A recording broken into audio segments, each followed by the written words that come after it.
Kanina pa ako ini-stock nito kaya ini-stock ko na din siya. Mukhang may gusto talaga ito sa akin kasi kanina pa niya ako tinitignan. Tapos pag-check ko ng bio niya nakita ko yung nakalagay. Kung in-invite mo pa sana ako edi sana tayo na. Naalala ko tuloy yung nakalaban ko kaninang Kagura na sobra akong na-in-love. Buti na lang naka-record ako ng mga oras na yon at ito yung mga nangyari. Ginawa ko kasing core yung Aldos ko at agad-agad nag-purple bomb. Tapos hindi ko alam naka-flame shot siya at may balak palang kunin yung farm ko. Napaiyak na lang ako sa ginawa niya sa akin. Akala niyo siguro na ita-target lock ko siya. Pero sa ibang paraan ko siya ita-target lock. Pakitaan ko muna kayo kung paano magpa-inlove ng babae sa Mobile Legends.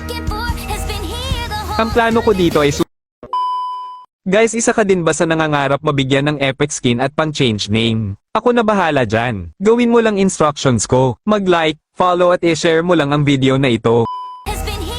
Ang plano ko dito ay susundan ko lang siya sa kahit saan siya pumunta at magpapapatay lang sa kanya. Buong game lang ako magpapapansin sa kanya hanggang makuha ko na ang loob niya.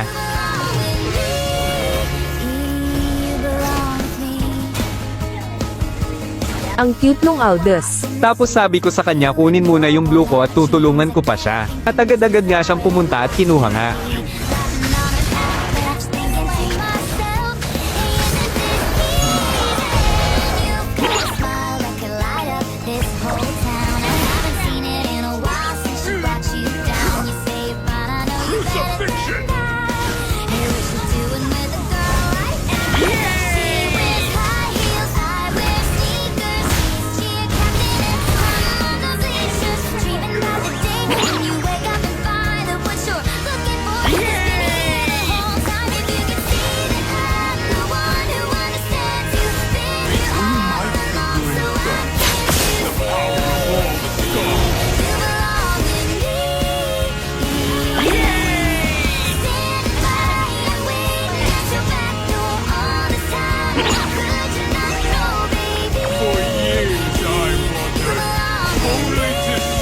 Ito na nga yung exciting part. At mukhang nahuhulog na siya sa akin.